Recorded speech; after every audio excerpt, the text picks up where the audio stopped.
kombo wana ya combattant elongwe to ezakaka kombo bato bayebeli yo combattant sans rival babenga bino nyonso kuna ba combattant est-ce que c'est elongwe to ezana pour permettre biso pe na kobenga une émission quoi Nazam Martin Fayulu te on a le baquet on va aux élections on ne va pas aux élections kaka komona muntu atiami ne sika bolo déclarer que bomo na soutien na combattre bomo ante ba combat na bino et zalaki nango ya ba intérêt tout fana na qui meto ki samandoki to peso temps au travail to peso temps to monique au travailler bien té to chilo mandoki c'est ça mais si quand on continue ko chilo mandoki pour nous amuto astika il faut obongi c'est faut travailler na moi te ka olala na pour eba ke akombe ils ont soutien ce qui Félix a saléré kaka base où IDPS neko kita na balabala était les milliers première raison ezali ngaka sans rival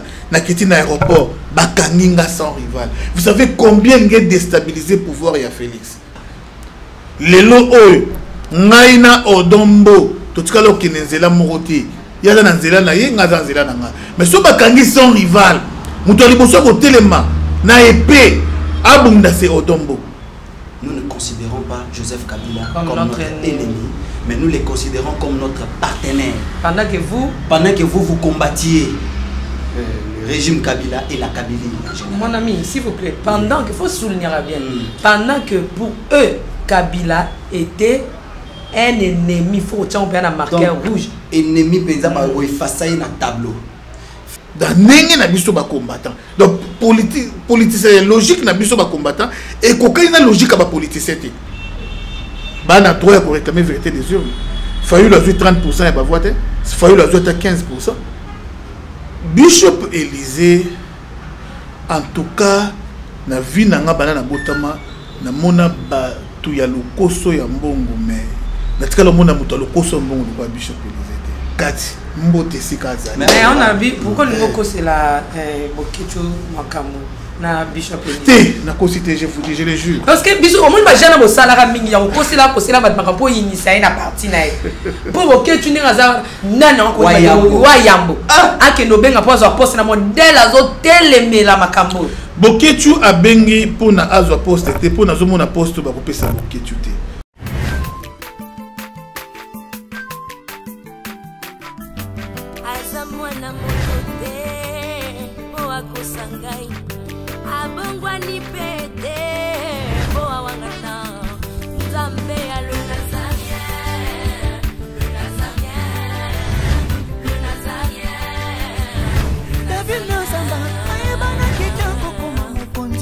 La démission est belée, à l'andara tout ça, donc félicitations.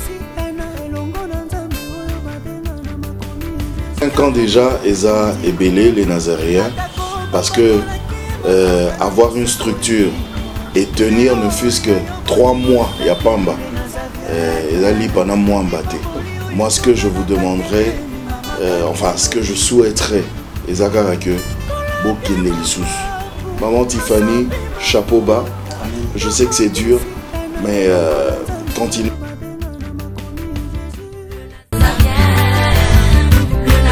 Pas responsable, nous sommes les Nazaréens et nous sommes ensemble.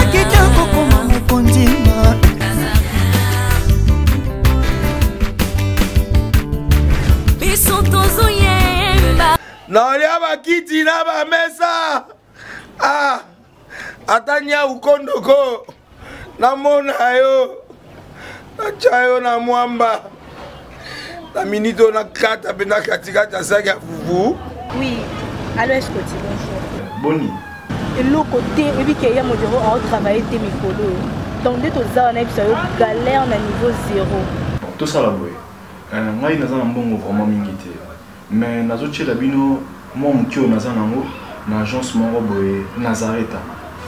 C'est du sérieux. Oh. Maman, comment est bon donc yo pe ça au fouti mbongo kuna partir à poto biso to ya to jubilo. Na bengi ya Scotty. Agence moi ifungami comme na Nazareth. Na kufie. Agence lisusu. Noko sansu mulongo kuna.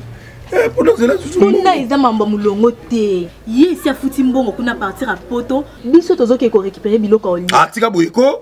Yiso mona makama bongo na monte. Bat papa si mbongo kuna biloko ke récupérer biloko oli na agence. Ezalaka. Mais yango bandi. Maman. Dès qu'il a yebisi ngai, mais na ndimité. Na lingi na mona ki mona beso. Poli kamba boye. Na monte na ne salamate. Maman, yebisa ngai. Ba pesi mbongo kuna. Biso to récupérer biloko kolia awa. Ya solo boutique Nazareta, ezali boutique où ezali à distribution de produits alimentaires. Ah! Na sali poto sunga bandeko oyo même ba oyo bazana na peu de ressources. Comme on a été bandeko bazana niveau Kinshasa même avec un petit rien. Donc à partir à 10 $, 15 $. Donc si vous avez un bon côté, nous devons na poto ko sunga yo, a uzika biloko kolia. Eh maman Nazareth nzamba pambola ya bakise mikole belé awa na sena mokili. Et bongo awa tozawa poto yeba adresse awa. La boutique Nazareth a été ici à Kubungate, toza sur avenue Monkoto numéro 1, direction Elengesa. Face à face na église catholique Saint-Vincent. Ah, direction Elengesa, Monkoto numéro 1, à face à l'église catholique Ah, c'est ça, bon numéro de téléphone, vous avez monté déjà, vous avez on a 3 numéros pour Paris, vous avez un numéro pour la Suisse, vous avez un numéro pour la Suède. Ah non, non, non, non, non. Nazareth, vous avez la Congo Sili. Julia, vous avez la Kangisa qui a foufou. Il y a modé, il y a un foufou. Oui, pour la Nazareth. Dans le système en bimbi, dans le bon Shingo. Bon, ok. Vous allez sérieux. Ça, c'est du sérieux.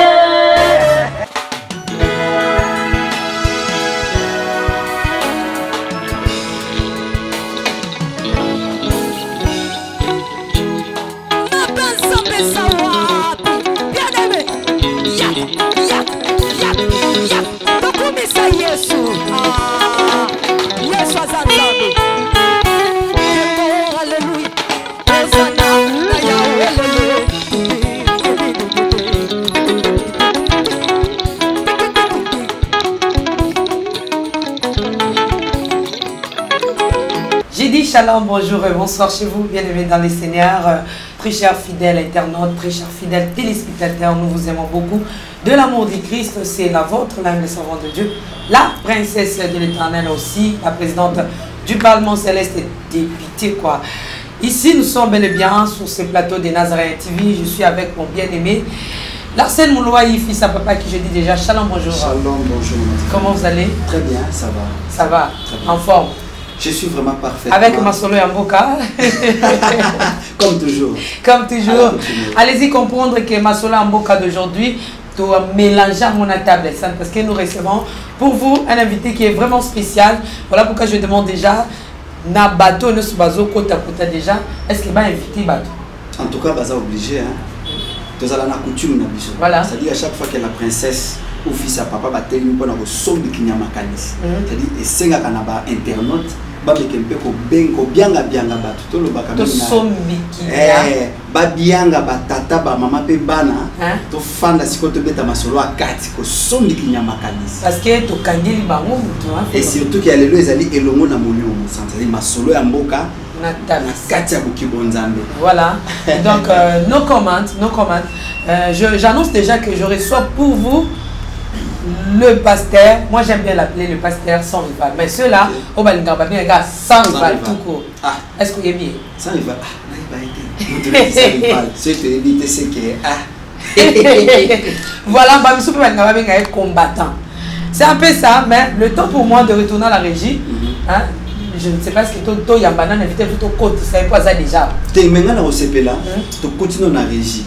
Toko yamba ina cadence po toko to risque toko tisekara boye mbala moko mais donc azo kota na nzembo mbala donc azo kota na loyemo donc ako beta peu plus ya abinina no terre trône donc il faut ça rival pesa savourer ce que bilinga trône en live donc moi je vais suggérer que ça se passe comme ça. Merci beaucoup à la régie, à vous, et puis on se retrouve tout juste après avec notre invité du jour déjà au salon trône aye wana nzembo. Merci beaucoup.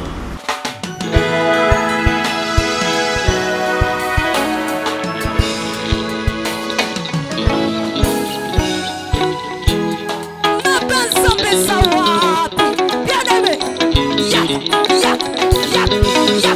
Tokumisa Yesu. Yesu azanzabe. Alléluia. Hosanna na Yahweh.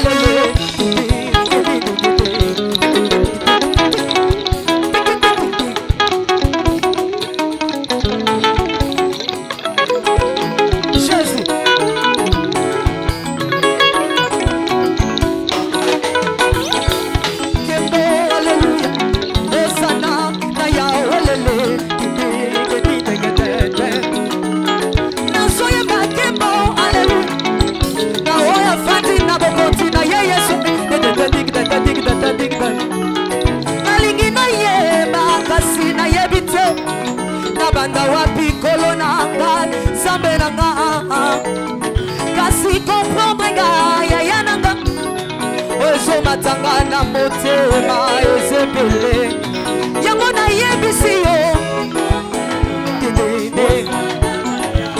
Jésus Jésus Jésus Jésus Jésus merci nanga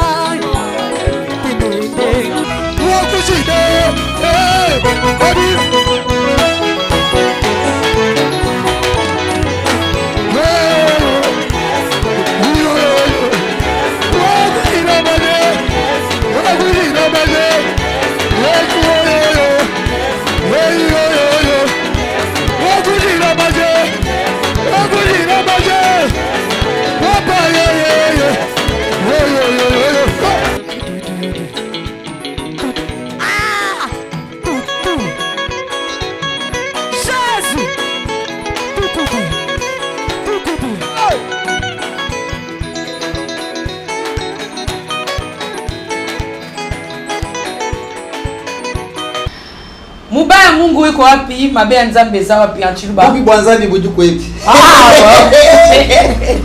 C'est un peu ça. Sans plus tarder, avant de saluer 2, 3, 4 personnes, je m'aimerais faire déjà l'entrée de celui qu'on appelle sans rival. Hein, voilà, tombé dans sans rival dans l'église, baba. Pendant que tu es dans le bopé de l'Anzambe, maman, mais attends, on va te mettre l'Anzambe. Ah, on va te mettre l'Anzambe, maman, exactement. C'est-à-dire na banda déjà ba combien non, je Cape Town ba Hollande sans rival ba combien déjà ton côté ici sans rival, il est là. Il y a ceux-là qui doutent, mais il est là. Bon, on a qui dans son côté. Voilà, il est déjà là. J'ai dit shalom, shalom. Shalom, shalom. Donc je pense que Batuna Banda pour moi ni sans rival. Bah c'est pelito, bah c'est pelité. Voilà ce que les autres dépendent de dans les Nazareth. Ah ouais, comme Chico, mais les Nazareth salim salana. Ah c'est ça là. La mission sans rival, sans rival. Chico awa. Bah c'est pilato, bah c'est pilato. Sans plus tarder, sans rival, comment ça va? Ça va très bien. D'où là depuis pas Centrafrique. Bah de quoi Centrafrique? Il y a Afrique du Sud. Oui, ici bah on déjà né. Ah ben on est là. Je vais essayer pour le balai toqué. L'autre toi ma belle. Dans ma belle. Voilà, tu vas dire ça, non, ça rival. Voilà. Vraiment, sans rival na Kinshasa. Est-ce que ça va? Si on n'a pas tout ça va, m'balébélé. C'est que les Cambos allaient. Oui, ça va. Tout va bien. Tout va bien. Tous allés en Afrique du Sud. Hein? Bateau Bayamba qui en Afrique du Sud, parmi bateaux j'ai été honoré hein, par ce grand monsieur sans rival ou alonga qui a Banda Jobo tina na Cape Town na Cape Town Park. Voilà, aïe vraiment le cas, il y a un déco sans rival les lots tous na Kinshasa makamu na Afrique du Sud ndenge otiki ngona batuno soba na fièvre et joie ndenge régime échanger et puis mon conseil Sikaye vraiment tout le monde est content. Natiki vraiment c'est mon fête na fête. Fête na fête. Ah oui. Merci. N'habitez au saluer déjà ça c'est moi mbote déjà. En tout cas n'habitez na opese mbote na monoko nini na Swahili la pese na ndenga bato mboka Mandela tona. Bon, bonjour ça. Bonjour, bonjour. Vous allez très bien. Très bien, Arsène. Ok, le Lobamoko d'abord, hein, puisque ça fait très longtemps. Pour moi, personnellement, je suis vraiment ravi et honoré du fait que c'est la première fois pour Nabiso, les Nazaréens, à Kinshasa, pour une émission Nabiso. et Sengonabiso et Leki.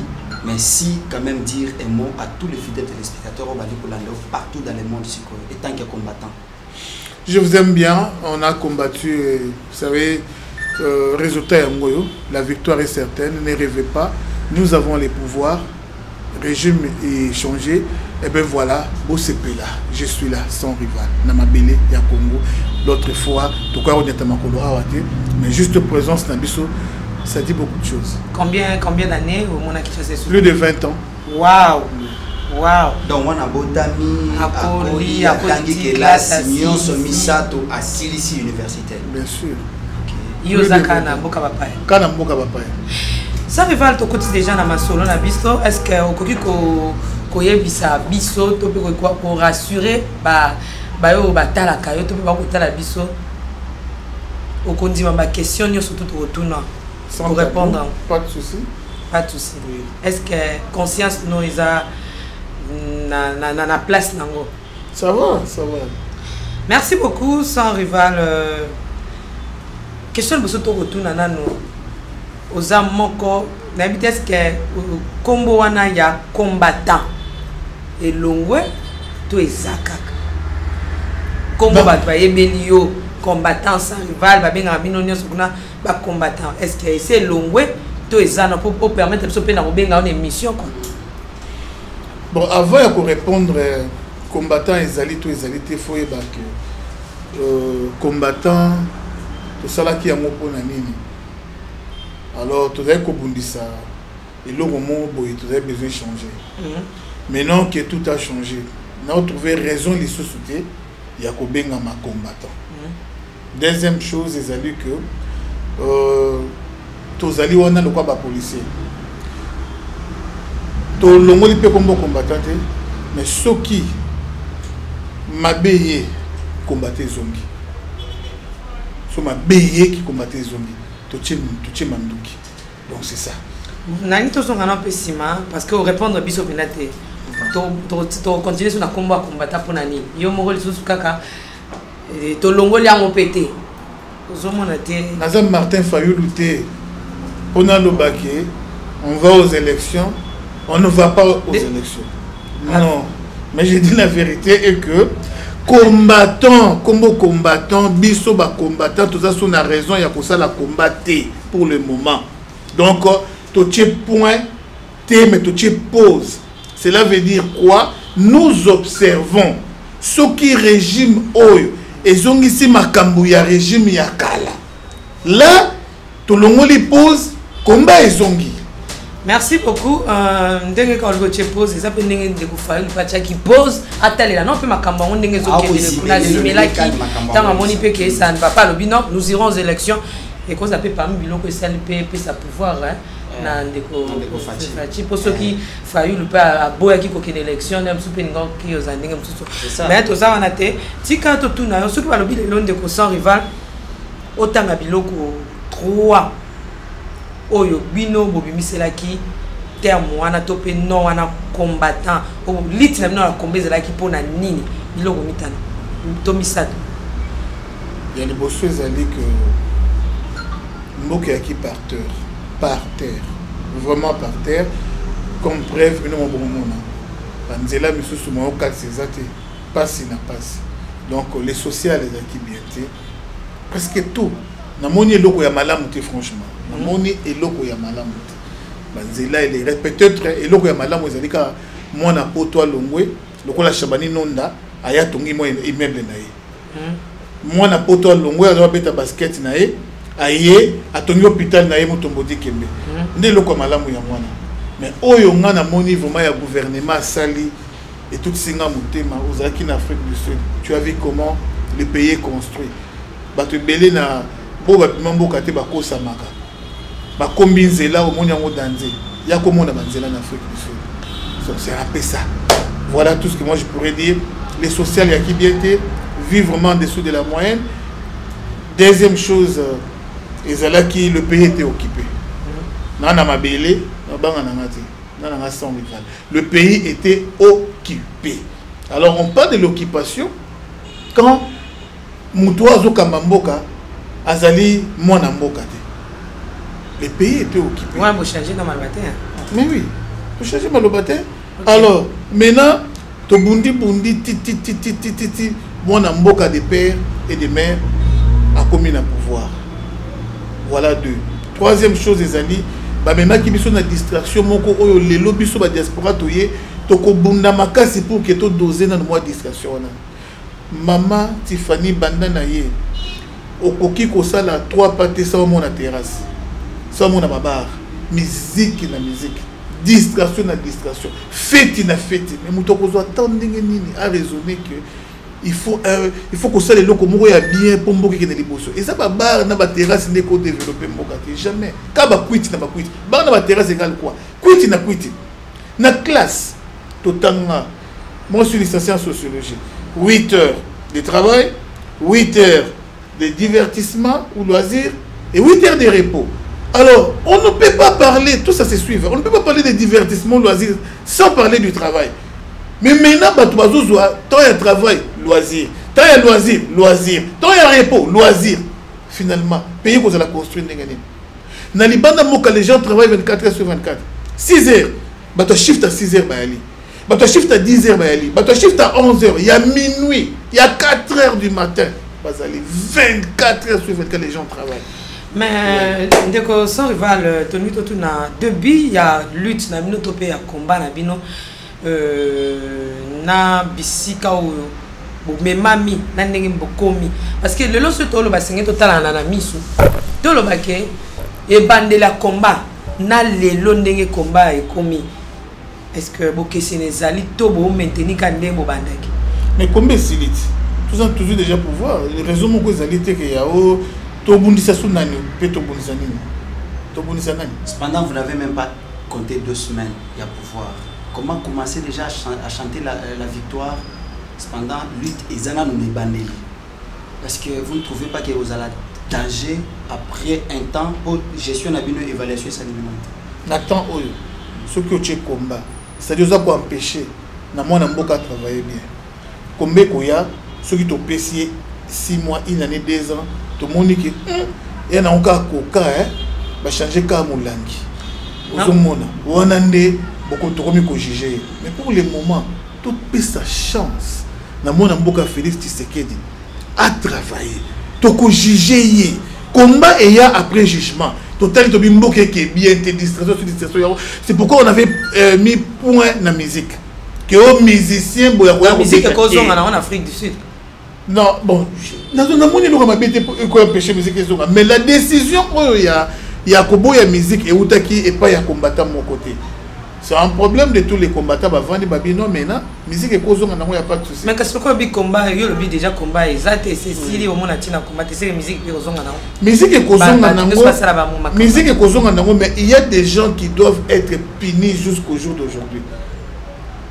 Babiso peut-être sans rival parmi la prison dans salle de prison sur peut sala mon Nicolas ba musicien. Yo ko taper prison. Na côté prison il y a ba prison plus de 2 plus de 3 plus de 4. Mais ndeko sans rival ceux qui a solo bobandaki ko bozaki na combat moko ezaki loyal pour na mboka. To comme on a combat la bine ezalaki nde ya bato. Parce que ceux qui combat ezalaki pour na école. Lorsque bokomona école s'est transformé ndebisika bolbaki ke to tiki lutte parce que to lingaki comme on a Congo moko meilleur bato ba komo zo misala makamne se comme stable c'est que bande koto to lobana na bosolo kombesil mais kaka comme on a muntu atiami ne sika bolo déclarer que bokombo mo na soutien na combattre bon mo ba combat na bino et zalaki nango ya ba intérêt et mon ami soit bato. C'est ce que moi je dis. On dit quoi? Vous êtes à deux. Lui a mal géré. A géré vraiment ma baie. Tozo bunda, to bundi, si allons à pouvoir. Tant qu'il y a l'homme à pouvoir. Atiki nini. Atiki mes gestions. Atiki salité na mbokati. Yo du pouvoir. To bandaka ko bundi sa yo ti quand. Non, faut to vana na no kimeto ki sa mandoki. To pe so temps au travail. To pe so temps to moni que au travail bien té. To chelo mandoki. C'est ça. Mais si quand on continue à continuer mandoki pour nous amouto stika, il faut obongisa, il faut travailler. Non, moi te kaola la na pour que a combien ils ont ensuite. Yo so mona na fond. Hein ça nani ndeko na ngai Larsen lorsque na bengo Larsen na kanisa maman Arsène Bwanga. Arsène Bwanga na ndeko na Bruxelles à Bruxelles, au PCM voté voilà. Mais aux hommes on a dit que ceux qui n'affrontent déjà. Bah que non, tout le monde ba banguna déjà ba pousser musika. Totika na biso tolongo la mindu au moins te que mabe au côté à danger parce que lutte na bino ko sala biso que moi na mboka ndeko Félix Tshisekedi ami telemi sa ami tia mal baté bandeko angana bandeko anga balinginga batelemi ba ko zimele ngai bazo continuer combat mais lorsque vous que vous déclarer que tozo moi sorti na combattre beaucoup moi te pour que beaucoup sali ça épée ba rebelle parce que ba que combat déjà si je vais vous dire une chose combat normalement surtout bito respecter vraiment ma solo yango et banana bandeko na biso ya IDPS. Est-ce que yo moni bato IDPS na balabala bazali ko telemena Félix mais bato IDPS ba telemena ki Félix na makambo ya Genève bato IDPS bakangi maboko siko ba la mona mboka a travailler ba soutenir ce qui Félix a sali rien kaka base ou IDPS ne ko kita na balabala et telemelier ANC bati mutu na bango na kombo ya Thabo Mbeki Thabo Mbeki akimu pazi ANC telemeli Thabo Mbeki c'est ça le combat balongoli Thabo Mbeki bati Zuma bavali sko bakangi maboko babondisa Zuma te Zuma kimu pazi ANC telemi elongoli Zuma avant mandat na yesila c'est ça le combat. Même au même politique au biso petozo la ba combattant to vandi to kari maboko mi to ya polele soki moi na mboka Félix Tshisekedi akemu panzi allez to bimisi manduki c'est ça ko lo banabino wana pende ko sala pasi pamba te ye moko moi na mboka Félix Tshisekedi le président lo baki était azanaye mokondi kaka ya groupe batute ya IDPS ya Congo momba ata ko telemele non je parle pas de l'UDPS non le ba combattant parce que lui combat banana IDPS na pesi exemple ya ndenge batelemelaki mutu na bango moko Félix dabino boko telemela ete pona nini te kasi de bien pona bolinga bo bandaka kongola linga bandaka likam na retard déjà peli moto pourquoi pas déjà comprendre telemelier to telemela likam nini mais ko pesi ba ido bo bandako lo ba tozolo ba marche ngoyo to ana posa ningo komi ana osala déjà boy to ana posa ningo komi ana longola déjà mutu boy sala boy yango lititi combat. Tout cela qui est une prestation de serment, qui fout les oyemba. J'ai les images. Que Papa Lobaki, le peuple est d'abord. Mais qu'est-ce qu'il y a qu'est-ce combat yangoana? Papa Lobaki, le peuple est d'abord. Quand il va marcher contre le désirata du peuple, qu'est-ce que tu vas te limites? Même Bana Oyo Poti. Ceux qui au Kémo Moupazi, bah, on va dire ça, maman, ndako wana côté kate, ndako côté kate, bah, on télémène maman dans côté, ndako côté kayangote. C'est ça. Merci beaucoup, Maman Tiffany. Merci, Sans Rival, d'abord pour l'hospitalité. Nayo, professeur Nazarin Lelo, Gonga, Yakoyo, Kabiso, Peko, Somi qui est mécanicien, mon téléspectateur. Mutuna nanga la lina notozo ngana mwamuke na Genève à l'Isolo, nanzela ya Metuna ya Maman Tiffany. Kino sikoyo naza pas à 50% satisfait pambate tozali awa pour la mituna à l'intérieur à internaute. Sans Rival, est-ce que les les combattants n'ont pas aidé leur pays dans le passé? Mboka na longa na biso moko Congo to sungi angote na passé donc c'est dans 5 ans passés. Nous pouvons dire ça aujourd'hui. Ce que le but que les combattants ont aidé, c'est que les combats na biso nul. Or, changement de régime, ils ont fouillé à combat dans le changement de régime, ils ont fouillé à combat dans le Nous avons besoin de déclarer que Bino va combattre pour gagner, pour jouer fruit au Banarouka parce que Félix Tshisekedi a eu le pouvoir. Parmi Makambo Tubaneko Bundela, 50% des gens ont succès. 50% monsieur Tikali, ceux qui m'ont bongi. Alors, par rapport à ma question, Nalingaki Tozoma Likambo, il y a musique. Parlons de la politique culturelle de notre pays. Est-ce que vous ne vous rendez pas compte qu'après lutte, combattre surtout les musiciens, ils à la profane, ils à la chrétien, voire même les pasteurs qui voulaient organiser leur conférence comme toujours, qui est une fierté, il y a République démocratique du Congo, Ibanda Mboka, combattu par Bandeko na Bango Moko. Lelo, musique congolaise, ils allaient au rabais. la politique culturelle de la République n'est pas vivant à Yangote. Comment pouvez-vous maintenant faire pour que ça politique culturelle ya mboka na biso et surtout musique ya Congo na état initial na yango ndenge ezalelaki? Pensez-vous que vous pouvez le faire ou que ça reste d'abord là jusqu'à la nouvelle ordre? Écoutez, depuis que le Congo est Congo, la musique congolaise demeure toujours la musique congolaise. Mais juste, ma préoccupation est que la musique congolaise est apporta nini la sociale du peuple congolais. Ce côté impact la musique congolaise, oyo eloko emema na eloko oyo des avantages na yango. Tu trouveras que la musique congolaise est détruisa mers. Les oyo ceux qui ont l'année masolo ba udjana très bien comme on a qui outi mingi na musique congolaise. Ce qu'on l'année habillement ya mabe mingi ya bana basi et outi na musique congolaise. Ce qu'on l'année ba terme ya ba buzoba et belé ba langage ya buzoba et belé. Ba langage vulgaire. Bien sûr, sans pudeur et outi na musique congolaise. Ce qu'on l'année ba te belé ko boya ko kiper politique pendant que Mobutu wane ko bomade ya mboka. Ni ne va pas distraire biso, c'était la musique. Mutozo doit tenter. Il y a avant le biso d'aki na TV, au Vandi Boye, aux Zelaka Kin Show, aux Zelaka Hit Parade, aux Zelaka Zaï numéro 1, aux Zelaka émission, il y a musique. Ce qui est information bandi, au Biminayo. Au Biminayo. Ce qui est émission moko ya politique, au plein fait, au émission politique, au Kagino TV, au Biminayo. Donc tout ça qu'on s'est désintéressé, ma casse dans ma politique. Congolais, yebisanga itambola banda tongo mona kinois azomba somba journal kinois azumba somba journal. Ce n'est pas par rapport aux cultures. Déjà au départ les Congolais n'ont pas très bien enseigné bala qui ça a été kotanga comme maman Tiffany rappelle à chaque fois que Congolais ne konanga soli yobomeli likambo chango na komi. Ce que komi bombi yango Congolais kotanga te ce que bombi.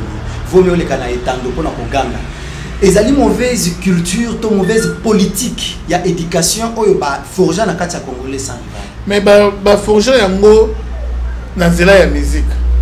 Qu'on ne vous trompe pas, ba forger yango na nzela ya musique. Papa ceux qui olongwe oye en Afrique du Sud. Neti nengo ndeko Tiffany yaki ba kamati ba memi ku quartier Mindele. Na gauche na ye Mundele, na droite na ye Mundele, na mupanzi na ye Mundele. Congolais azate. Au vandi exemple TVP zate. Oyo na message no ezaka journal. Au Koboya autant on a 10h, au bout autant on a 18h, même à 23h autant un journal wana. Au côté un journal wana. Alors, si on a la place, si on musique et ça wana, aux autant un journal. Aux autant on a été. C'est là où le bas blesse. Donc tous les temps ici, musique est apportée biso et l'autre côté. C'est ça. Moi namboka sans rival, nanina tunayo vraiment nga polimbisanga. Parce que ba ndeko na biso boko mona basel makambo basel pa makambo ngamo na ebité tango ya ki pendant de sans rival pardon ko tanga na kandate na ko mwana ti okoyela nga molimo ya komba la kata plateau si kanga la tuna ba question libre tango ya ki pendant parce que vous êtes courageux hein lorsque kitaki yo moto au sombi billet dozonga na kuna tango sombi billet oye na kati avion mutema no ezaki na nde parce que yozali lumière ya ba combattant nyoso bazo ya mikolo po bana poto ba kitinde ko kita to kobeta masolo représenté par Sans Rival. Mais Sans Rival parce que mutali bosso na okaki na ba combattant qui a signé yoma azoya abenga bi Tiffany lobby lepo tozo benga na zena obanga bi ezala ki ondenge nini Sans Rival na kati avion mutema ezaki duku te tango goya beta na lisolo dans 1 minute. Je salue en passant mon frère Eliezer Tamboué, Wanan de Konanga. Donc, mon papa, honorable. Yende a rassuré Kingaï. Na bengi de Eliezer, na lobby. Est-ce que c'est vraiment vrai que régime Ekoué, c'est vraiment vrai que Félix a commis président de la République? Eliezer Epsingabi, Félix Azali premier ministre. Et il n'est pas non plus marionnette. Nenge batumisu bakanise la qui non, attendez marionnette ya mutubo jamais. C'est lui le président de la République. Nakoki koya, Eliezer Epsinga yaka on ne te fera rien. C'est ce que Eliezer m'a dit. Ba disposition ni nyango bokozwa pour ngana kita na aéroport, ils sont rival. Disposition ou pas, tu ne seras pas inquiété. La première raison est allée. Naka sans rival. Nakiti na aéroport. Bakanginga sans rival. Vous savez combien il a déstabilisé le pouvoir et à Félix? à peine même à du pouvoir. Combien il a déstabilisé le pouvoir naïe. Europe, France, États-Unis, partout. Parce que vous avez le miroir. Sans rival à Kangiye. Pendant que sans rival à militer, sans rival tshisekediste. Non, bon, sans rival tshisekediste. Et à Kiti Bakangiye, c'est que Félix est pris en otage par les Rwandais. Félix est pris en otage par tel. Donc, Azanaye, étiquette. Et les gens qui déstabilisent, même au jour d'aujourd'hui, ma propos n'a pas engagé. En tout cas, pouvoir, il y a Félix, ils ont déstabilisé. Pour battre la mouka, profiter de yango makasi, et il y aura des marches partout, qui est là, même sur les terrains en Afrique, mais bakanga un combattant. Et tous les combattants vont se fâcher. Tous les combattants. Réaction contre la mabé makasi et endommager makasi. Pour voir où est-ce qu'on a. Mais il y a un peu de merci parce que le terme n'a pas de Betelana bande koba kolanda biso sans rival et banda ki boni et salema ndenge nini ba combattant bokabwana bozaki ba combattant ya ekolo bokoma ba combattant oyo là totanga déjà sans rival to ba déjà UDPS ceux qui totangi déjà Bokechu yezalani Bokechu déjà ceux qui totangi déjà Bishop Élysée wana za côté ni mutra soit déjà ceux qui totangi déjà odombonde na yebate mais et ça les mandenge ni bokabola ba équipe et ça pour na ba koluka ba intérêt na bino yango pe sili sa puissance ya combat ndeko sa rival malobombo kayo et banda ki boni bokabwana mutra ami yebelela ndenge bozo sepela déjà papa azana basi 14 moi c'est moko azana bana na ye bana wana ilongoli bango bana ya papa te Arsène bana na yo basi 14 loni ilongoli bango bana na yo non mwana ya mama tel Media Medina mwana ya mama tel Frazi mwana ya mama tel Loza mwana mama tel mama c'est bien bon mais bana wana nyoso va porter combo na yo c'est ça bongo déjà na kati alors tant ba polémique mike yaka ya bana ya tel ils ont ba problème o ya famille les linges ça c'est la famille mais il y a des locaux oyo esangisaka biso ba combattant qu'on ne vous trompe pas les lo oyo ngaina odombo totika lo kinenzela moroti ya na nzela na ye ngaza nzela na nga mais so ba kangi son rival muto liboso ko telema na épée abunda c'est odombo wana ndeko na ngai combattant malgré tokenda nzela moroti na ba idéologie mususu mais ande ko na combattant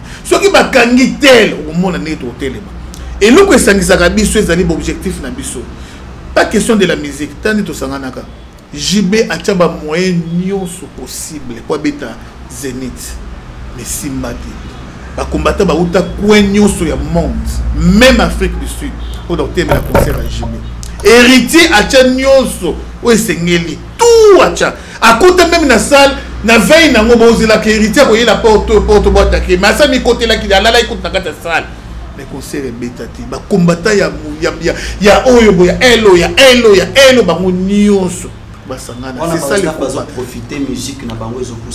C'est ça le combat. Donc on ne vous trompe pas. Ceux qui te lobby que Tiffany Okonyata Makolo na yo na Libana Mbokate, ils ont combattant Rwanda, ils ont combattant Tshisekedi, ils ont combattant ya Katumbi, ils ont combattant ya tel bango news bako sangana ba bondisa. Quand on a dit que point masolo ya ACK Libana Mboka to clôturer yango église ACK ko existaka te.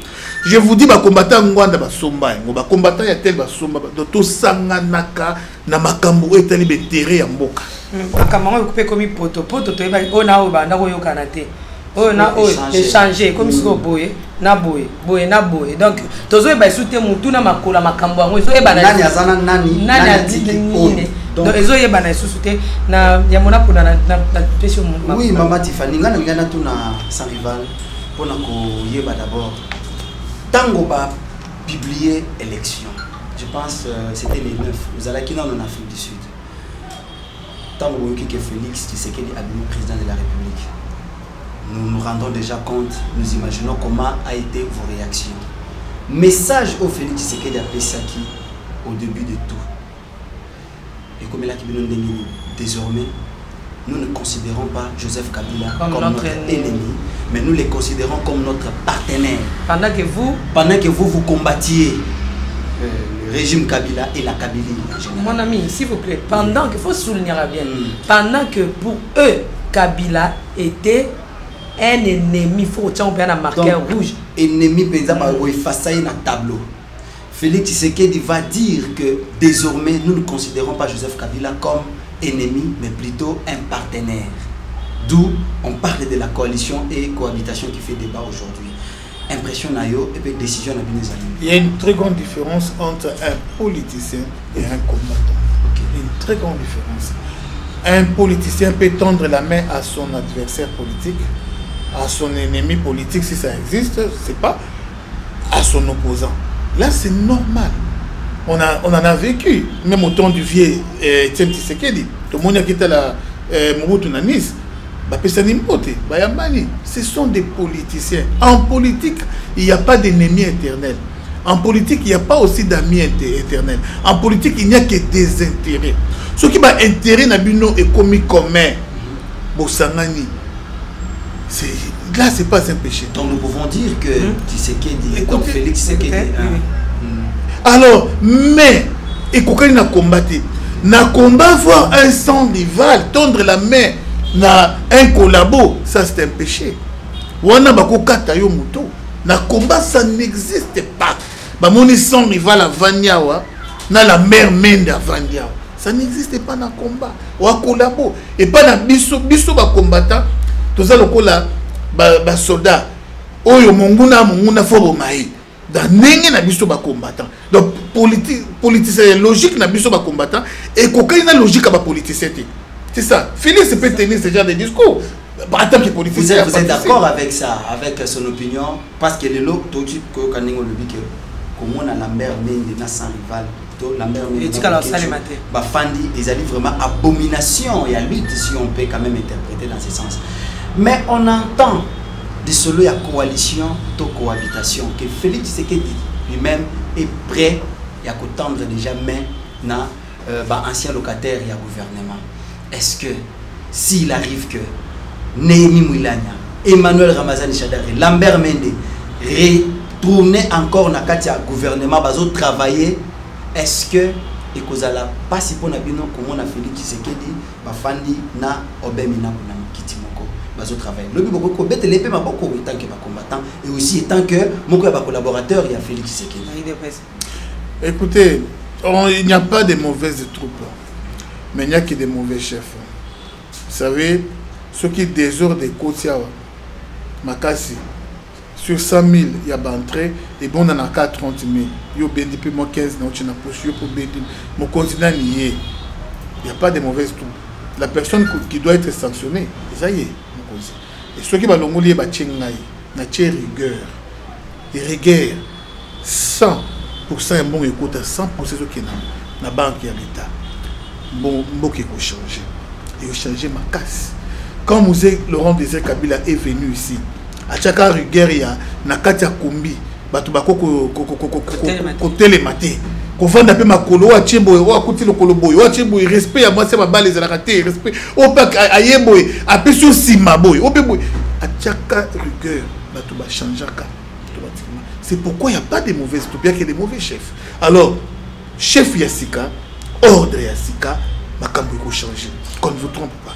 Mais de quoi ça rival, Mouto a bombé la kio maman, Mouto a bombé la kio papa, a bombé l'io yaya. Oye usombi lopango wana. Utiki kaka azala locataire wana. Mais yé mouta bombé la kio maman, a bombé la kio bobino, azaka locataire wana. Vous savez ce qu'on appelle état de droit. Qu'on ne vous trompe pas. Toujours quand on a état de droit et un pays démocratique, Oyo, il n'y a pas l'incit dit Félix Tshisekedi. Comme sa parole, c'est le oui et amen. Non. État de droit, Mboka et Kamamaka Namibeko. De Mboka et Kamamaka. Alors, tant que Mboka et Kamamaka, Nana ministre de la justice. Ceux qui m'ont mis un dossier. Oya bomelanga moto mais je l'arrête mutamemelinga dossier oya askokanda kuna biso mais il faut zongisa yango on les a promis Félix c'était Souki, la même dans ça qui m'a bé, na régime et les kaki. Papa, amenez ces dossiers, qu'on ne vous trompe pas, la parole de Félix n'est pas une lettre de l'évangile. Qu'on ne vous trompe pas. Ce sont des lois du pays. On sera conduit par les lois du pays. Mamibeko ya Moka. Et non Mibeko ya Félix. To confondre ma cambouté. Félix a tué la mission état des droits autour de là. Ce qu'a tué Yango, il y a le code de la route. On t'arrête au nom de la loi. Ce n'est pas moi qui arrête, ce n'est pas Félix qui arrête, mais c'est la loi qui arrête.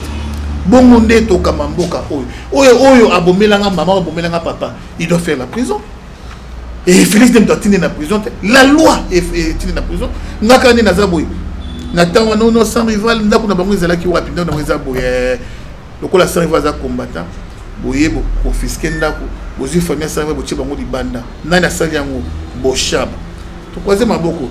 Félix a ya lobby bon voilà, d'attendre main dans le régime. Oui, attendre main bien sûr. Mais nga siko sans rival. Na zoka dossier wana, qui na mona justice. Voilà les mots. Merci. Les voix s'élèvent. On a Tiffany Bolim ici. Les voix s'élèvent. Les gens disent Kabila, Joseph, le président sortant, et Félix Antoine Tshisekedi, le président entrant, se sont à signer des accords qui risquent de faire périr Félix Tshisekedi. Et tant que combattant, tant qu'information n'est pas qui n'a pas tout inhabillé. Congo, ils ont dirigé trop dans la rumeur. C'est là où il va blesser. Il y a le côté parce que Bataille de Pesse, on a fêté 2 jours avant les accords rumeurs. Bataille de Pesse, déjà vino déjà champagne. Les accords rumeurs et tout ça. Les accords rumeurs aujourd'hui, nous vivons la réalité. Félix a causé au pouvoir, ils ont beaucoup là. Mais c'est clair, c'est l'UDP, c'est le parti où ils ont battu et belé na battu nous sur ma poste. Mais na député Mouké. Non, t'es député. Nous avons battu ma vote qui. Est-ce que vous pouvez croire que na ba candidat Nyosowana qui pouvait battre Félix? Tout ça la président mais bati qui battre. Bon sans rival. Donc Fayoulou ndenge zo ganga maison loba mandenge batunyos ba yebiki Fayoulou ta gagné l'élection de yo tisiko bato ala muka butu baleki bato a cash na ba député hein na parlement. Non toi je ne pense pas, mais moi je voulais vous dire une vérité. La vérité est que tant que bazo réclamer bato ala muka bazo réclamer que vérité des urnes ce qui Fayoulou selon Nanga Seni après ça qui Fayoulou exemple 30% ya ba voix nganga na lobaki Nanga kosi bana droit pour réclamer vérité des urnes. Fayoulou a 30% et bah vote. Fayoulou a 15%. A 15%. Même 30% oh bah pesi Fayoulou a les allocuta. Félix. Bah qui c'est lié à quoi ça peut être. Selon nina bango j'ai le bango salaki. Félix a donc Fayoulou attend d'autres combattre jamais Félix tout ça sérieux. Jamais Fayoulou combattre Félix. Na campagne nini oya salaki. Na popularité nini faut za nango. Ata ça si bato Katumbi. Katumbi d'abord za na bato. Ata si bato memba. Katumbi za na bato te. Asa na ba flatter. Na bato te. Mais lorsque m'tata za na ba flatter mais za bato na. Devant les urnes et bon côté. Mon bout za na bato na conférence nationale. Même ba na Fayoulou rien. Bemba na Katumbi basangani liboke ba pesi na Muzito ba pesi Martin Fayoulou bakasi Bemba c'est un produit périmé tala papa koka kombo wana te Bemba partie à l'histoire que jusque là Félix Tshisekedi reconnaît azo reconnaître bango étant que les soldats à savoir il a même dit tout lors de son investiture il a dit je reconnais la lutte. Il y a Martin Fayoulou qui est le soldat du peuple, mais quand il y a des combattants qui ont Fayoulou, est-ce que vous savez que Martin Fayoulou, Martin Fayoulou. Mais le problème est que Martin Fayoulou a bundané, mais Martin Fayoulou a zaki na popularité. Même tant que nous sommes Azaki leader, tous à la série papa. Il y a des gens, même au bout de nos 5, na kalaba parents badé ko pesa biso ko pona biso ba section. On dit certificat pour prendre le qui nous sa maths physique na mona na yo za makasi na mathématiques. Yo qui nous sa littéraire, mona na za makasi na français na bo. Yo qui nous sa la yo faut ça musela maboko. Parents ta zo pota bana zo tela bo. Moi no za maile mingi va na classe té. Faut na orienter boy. C'est comme ça na politique. tant que bazaki na dynamique de l'opposition Martin Fayulu aza lokola Olengankoi aza leader ya batute ya maste ata tozongisi tango ya Tshisekedi Olengankoi aza leader ya maste batu su bazala mongo ya koloba mais ana leadership ya batute ya maste lelo balobelaka Lumumba est-ce que Lumumba zaki ye moko ya kipena batu bele à l'époque bakaloji batel boye mais pourquoi ka Lumumba nani ndeko na biso Martin Fayulu avec tous les respects on azo pesa ye asa ina muto maste eside za batu boni na magie nini où il y a quoi combattre Félix mais derrière Félix non. Derrière Katumbi Jean-Pierre Bemba et Adolphe Muzito tala ba komo musozo tangela ngande ko nanga limbisa ngai Muzito quand on nouvel élan ma casse ezalaki vraiment popularité ezalaki un peu élevée.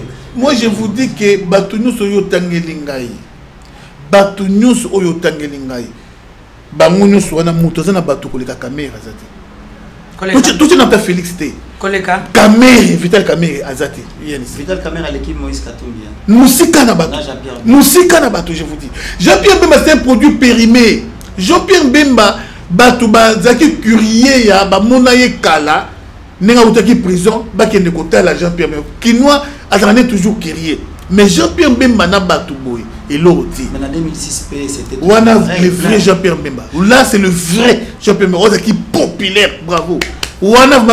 Solo. Mais ce que tu as ça la statistique totale à paix parce que ils ont crié popularité à moi Félix Tshisekedi et que yene mta gagné qui na ba élection dengo ko gange langwa mais ezelelo batu bazela qui vraiment mbongwana na mboka oyo ce qui a solo que kolo bimba bazaki sima ya mwana mboka Fayulu te mais to éviter mon kolo pas te fête ya ba élection oyo ndenge lekeli.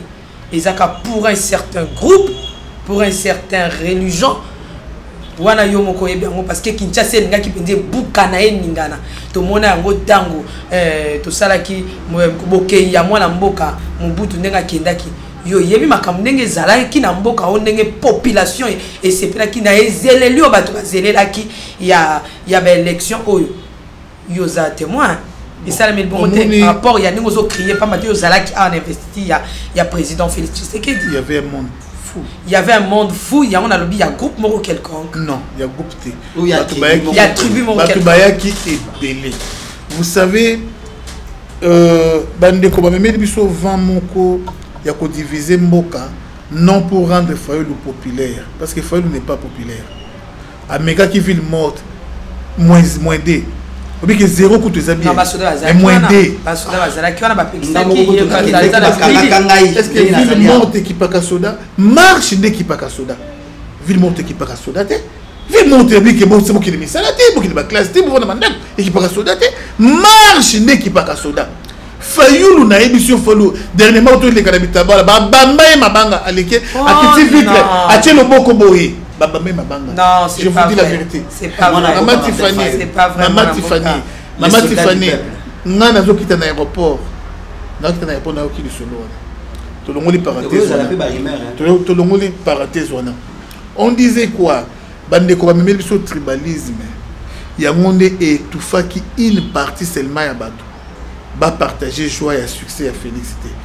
Non parce que baza bato Fayulu, non, mais parce que ba même le tribalisme balingi baluba te. C'était ça le problème. Moulouba.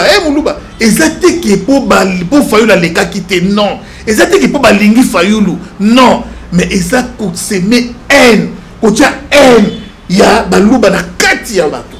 Que Moulouba na pouvoir. Donc étouffer joie na yé parce que Félix aza Moulouba. Exactement qui pour Fayulu les quitter. Non, c'est faux et archi faux. Merci beaucoup de sans rival to comme na makambuya ba investiture ya président Félix Tshisekedi comment mettre son ambiance zaki ni pamate zaki.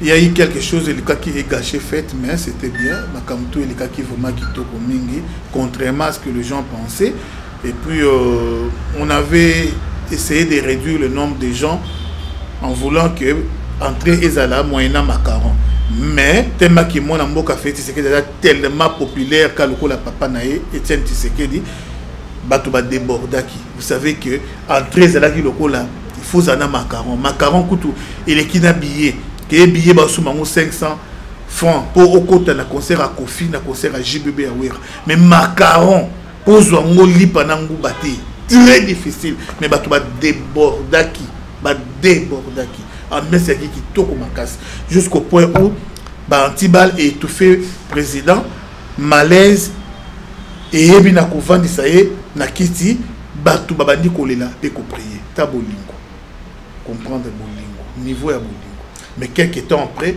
Dieu a fait grâce moi Mboka Félix Tshisekedi a télémé et le peuple a repris sa joie. Sans rival, oui. Aujourd'hui, quelles sont les qualités sur la qualité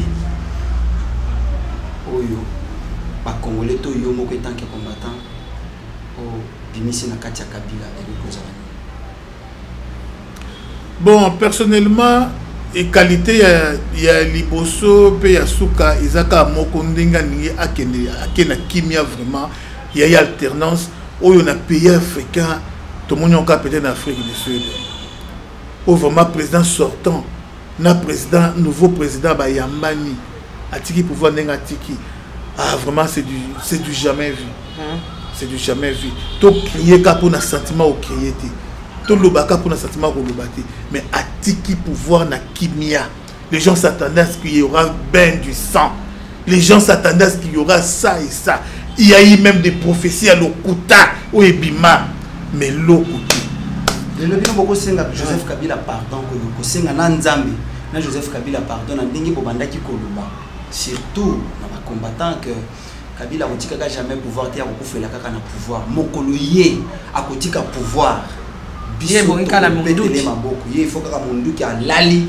de biso to zu pouvoir ko senga pardon lelo est-ce que vous vraiment pour senga au nom de tous les combattants et tous les Congolais oh pro rupture Congolais pro rupture au senga pardon à Joseph Kabila Penanza a commis na niveau wana grâce à befort na biso tina niveau kotika pouvoir nengatiki wana grâce à befort pendant qu'il avait tous les moyens mindu kezala kipembo je vous dis qu'on a mis mal à l'aise tous les gens que vous appelez les décideurs tous les gens que vous appelez les décideurs les combattants sont partout dans le monde américain to tche bango à l'aise mal à l'aise na ba marche na ba mémo ba français ba belge ba sud-africain pour Ramaphosa diriger l'Afrique alors to tche bango mal à l'aise papa kayo nous a bolongo la bilamba nous so bolumbu to keti na siège ya Ramaphosa pour na ko marcher bongo bolumbu papa on a fait eloko to ko sala te na vie.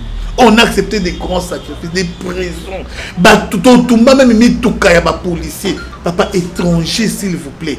Ou tu sens la mituka ba policier c'est africain. Oui, ou pour la retumba, ou pour na mboka na biso. To kena na ambassade na biso to kanga ambassade. Ndeko moko ya ambassade, asa na ambassade africaine akufa s'il vous plaît. Les couleurs ba combattant, on a menacé l'ambassade. Ya ba comme belé to sala boye pité. To kitisa drapeau. L'ambassade, de bloquer l'ambassade. Tout ce qu'on a fait comme pression, il a moussé mindele, les pression, les mindo qui va américain, va être na Gabon, que soki kaka meki, et il en aura pour son sort. Alors les autres qui saignent pardon, non, il a saliango, est-ce que na moté mané kaka yemoko, ou bien saliango pour la pression. Ça rival Togoko na masona sope malem Togo kita. Les autres tango komona ke epele ya batu na libanda bazo banga na bango ya boyi na bango ya bali ba participer te na pouvoir ya tricherie za o bango basenga kité na lutte na bango ce n'est pas c'est que le combattant ba luka ki to ba senga ki na lutte na bango ba umeli ba koya na bango te bazo continuer lutte na bango okopesa bango raison to okopesa bango to okolobani ni message ni okoza na bango baza minoritaire la majoritaire. T'es pas majoritaire? Non, majoritaire est abissou. On a accepté. Qui est en Afrique du Sud? C'est toute l'Afrique du Sud. Oh, bah, Congolais, nous sommes d'accord. Nous sommes d'accord. Na bengi bango minoritaire wana na yebi koute so bako komata 30. Bato ba contre. Na yebi koute so bako komata 30. Ba combattant obino bo mona na TV. Pourquoi biso ba sans rival? Pourquoi ba misusu tanga ikombo wana? Tozalaka minoritaire. Mais ba combattant o ba yebanité. Ba zepele koleka biso. Ba zape fo ba sala pe ba so minene koleka na biso. peut-être on a que sans rival leader à combat oh mususu wana oh ndeko na biso Équateur wana oh leader à combat tel boy mususu nani ndeko Équateur oh moto angwanda na oh leader à combat odombo te ndeko na biso mususu ya Suède oh leader à combat non batu oyo ba combattant kombo tangi ba combattant oyo ba monde na TV to boyebi te bazi belé je vous dis tama benga bino na ba traître na ba makamne tsaboy to pesa yoke tu raison te ke boza ba traître boke tu benga ba traître na ndeni kasi biloko boboya ki boya na boyo ka bolé parce que boyebi makambo salemi kuna na kati mais bondimi quand même boke bozo makambo. Mais moi je vous dis, qui est le président de la République démocratique du Congo, Papa Nangaï? Attaque au Mitouneza ya yoba réponse, pardon, la question ya yoba réponse faisait la yanga. Mais papa, qui est le président de la République démocratique du Congo? Tout le cas qui nini, et mon Congolais il fait une chose et son contraire à la fois. Cependant que Quel ordre dispersé?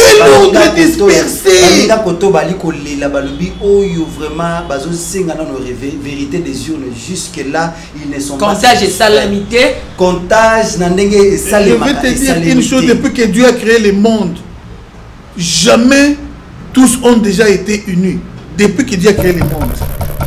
Tobalina Jésus Yemoko a pris 12 disciples. Yemoko na Nunzambe a pris 12 disciples. Et ben on est sur 12.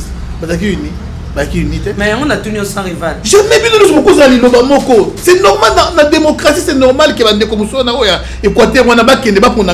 c'est normal, mais la majorité a salué vraiment cet avènement. Il y a Maboko Pembe na tête du pays. Merci Maboko Pembe Pambata Salinante, Pasalanante, Sala Yambango et Tourota, Maboko Soki Gotika Kaka, Pembe Metika Totuna yo, Motuna. Sans rival sans rival tant yoka qui ba prophétie parce que tu es dans gamme na mosusu ya casquette ya pasteur tant yoka qui ba prophétie nyonso o ebane ko pesama awa na tongo ba pesi be o ya pesi o ya pesi boy ebane ko lobela yo nini pe o kokolo meso prophétie neti nini o yoka ngaki. Bon, étant pasteur personnellement en tant qu'homme de Dieu nazalaka le ministère les plus difficiles, il y a 5 ministères, c'est un ministère prophétique. Et la grâce, il y a prophétie, il y a un terrain trop glissant. Trop glissant. Moi, même mes fidèles à moi, je leur ai dit, accès à la prophétie. La plus grande prophétie, c'est la Bible, c'est la parole de Dieu. Pourquoi? Parce que les lots oyo, sur 100%, il y a des prophéties. Et peut-être qu'il y a 2%, il y a des vraies prophéties. 2%.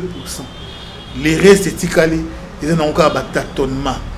Ils ont des prophéties, il y a comment le bindo. Il y a des loteries. Il y a des G1, 3D, pas des municipaux au gagné. Non. Le couteau, le couteau. Prophétesse Mora Bimaga, comme on est sur Rebecca, je ne sais pas. Oh, il faut que nous disions que la présidente. Na munele les gars pessimé prophétie oh mutu oh ya kozwa pouvoir ezali azate parmi bato no sobino boyebi mais wapi mutu elo prophétie ndenge bible ebisiso yeba na accomplissement na accomplissement yango zéro elo te bango nyuso ba beti libanda ganaye wana ali bango 3 points Alpha Lukau kuna en Afrique du Sud ali bango 3 points a prophétisé sur Félix Tshisekedi qui sera président. Et Félix est président. Même Bissomoko, sans rival, tant que nous sommes en campagne, en tout cas, ton dimanche était que Félix est la président. Pour la nième, c'est populaire. Non, ton dimanche était par rapport à quoi? Par rapport il y a Kabila. Pas préjugé. Par rapport il y a Kabila. Non, par rapport il y a élection démocratique. Parce que c'est lui l'homme le plus populaire, c'est Félix. Mais dengue biso to yebelaki. Que Kabila nanko akotia Shadari biso moko titan to ki na bele to za ba campagne na to beka akotia Shadari mais de cosa rival oui so cosa mal va continuer non na sisi na ngai de cosa rival kolanda yo to so za maluba na yo moko lobi ke fayu la zalaki na eloko moko te o ke ba tout te a populaire te Félix Mutazali populaire pour na yo mais na landa ki interview na moko lobaki il y avait une sœur et puis na ndeko moko olobaki boye na malbana soki ezali boyoki kan baba bimisi Fayulu bobeti maboko c'est qu'on va reconnaître que Fayulu a populaire pardon si c'était soki kaka Félix bobeti maboko c'est que déjà na balance non étant aux attaques aux acquis aux amutaï des pèses mais la balance de jour maintenant Fayulu ne yeli na ba prophétie na réalité pe na ba propagande na moni abeti mais soki kaka Shadari bobi mabobeta mabok mabanga o même mabanga mais biloko ano tinda bato wana mais o mutu bakango na Kinshasa parce que bon misa pe bato mingi Tiffany pour ba famille musubi ba ko porto plainte quand ngolo bitoko na état de droit ba yebiso loko moko omoni soda aza permis na guerre ya obuma et même nzambe likolo atangele lisumu wana te na guerre bobunda na guerre obomi 15 30 20 tout ce que peut bien belé ba malcho pe grade soda eza permis na guerre mais libanda ya guerre soda akoki jamais koboma même pas kobeta masasi oyo il faut à justifier pourquoi beti masasi c'est normal tout dans la temps ya guerre la temps ya guerre c'est normal ce qui na tanga combat Fayulu c'est par rapport ya congolais aza congolais c'était ça et Shadari la continuité ya Kabili oyo esali rien oh vraiment balwa benga chimbuluntonto donc asali et donc zéro ya zéro c'est pourquoi on a mis Shadari à côté faut le autant année parce que autant gaillé parce que aza congolais ils allaient quitter que pour aza populaire je le répète Fayulu n'a jamais été populaire bandeko na ngai Fayulu yé moko soka télémion à lobby qui réunion même na salle il y a 500 personnes 300 personnes je vous dis la vérité partout pour baya il faut ça la stratégie pour créer tribalisme kuna baluba boye bampangi pangi pese pangi muzito plus musona comme nani Matumbulu égal Fayulu pangi wana nde azui bato bakina kan luka ba créer kimpangi wana nde ebeneli moi bato mais sans tribalisme sans polémique Fayulu ndeko nanga que j'aime bien azana ina baté ça rival aux se contredire pour ceux qui sont partout ça tribaliste lokola UDPS ça te na kacha Congo ceux qui sont partout il y a pas na tuna mutu na mbisa ça la investiture kuna na palais de la nation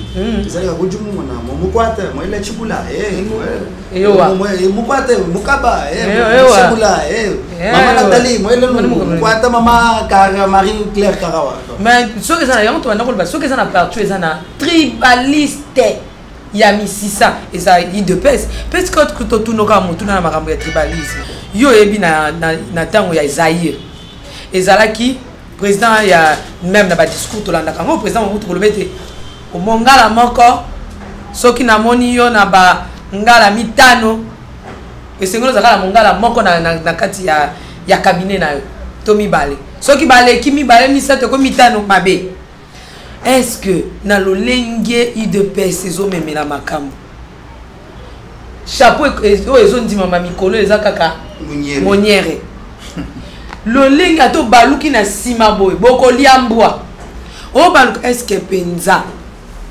bandeko misusu bakozana kingia bako se sentir mal à l'aise est-ce que bakozana na kim to kozonga kana makambo to zalaki na yango te ndeko mema désordre mais boko mo te na liro bino pe boko memela makambo boko memisenga mbo zonga kana poto wana sans rival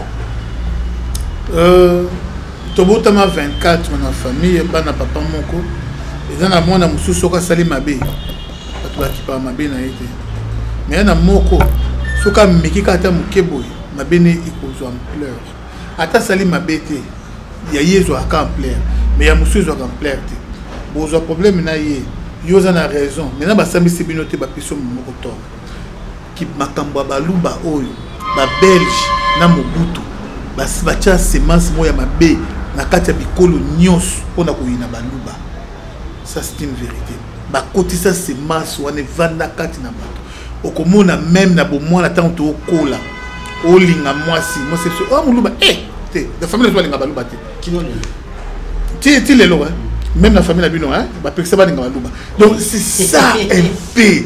Et l'autre sémence au Mobutu, na ba belge ba tchaka. Pour ba monaka étoile mobo contre Baluba. To poussani UDPS est créé na makila ya Baluba. Vérité ba bomba ngouti. UDPS est kelama na makila ya Baluba. C'était comment? Ba ndeko na biso ba diamantaire, ba diamantifère. Ba yebaki na ko bomba bango. Ya Baluba. Kasai et ba bomi bango Tshisekedi des accords député ba kena dossier wana ba indisa pourquoi massacre ya truc katekela et tout ça o ba bomi Baluba il faut ba mona clair alors Mobutu sali bango boy na o azaki président assemblée sali bango boy ndesuka na ba sali lettre o ba benga lettre ya 13 parlementaires basangani na ba Dikonde basangani na ba Kyungu et les restes basali lettre de oyo esika IDPS ya kobota mayangwana baye bakangi bango bakoti ba prison titi lelo oyo et comment UDPS parti on est comment IDPS mais et botama quand ba bomaka Baluba makila Baluba alors sikoyo banani bakoya ko soutenir à l'époque dossier wana démarche wana ce n'était que des Baluba na moment wana parce que ça mène à Kasai to poussani ba benga ngo parti Baluba mais ce qu'on continue à directoire ya IDPS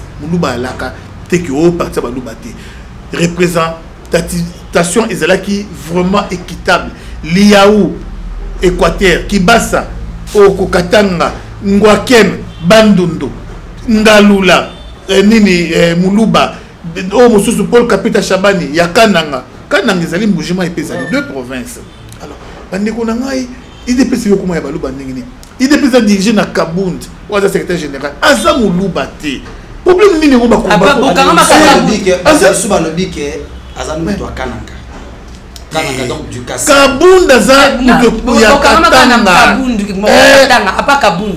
apa Kabund basé belé Nantanga Kabuya on na Félix Tshisekedi Augustin Kabuya Peter Kazadi déjà trois déjà Peter Kazadi ceux qui te quittent sur na sekuna tu que vous banani bazalaki belé Jacques Chabani pas à Muluba non car bazali muke non écoutez papa au moins na ebisa yo na quartier bokoti ba province nyonso na quartier bato asika mais ils ont une façon moko Muluba pour se comporter et ça là qui quartier Tchaïka avant Tchaïoka exemple ba pesi bino salaire ba futi bino 1000 euros bino nyonso yo 1000 euros na yo oyebi ndeni ko se comporter na yango mais 1000 euros ya Muluba et Tchaïka abana ko somona sac ya fufu ezo yana pusu quartier mo ba Tchaïka kasombi sac ya fufu le bino te za na inventaire te ati mo musique na ye abimi liboso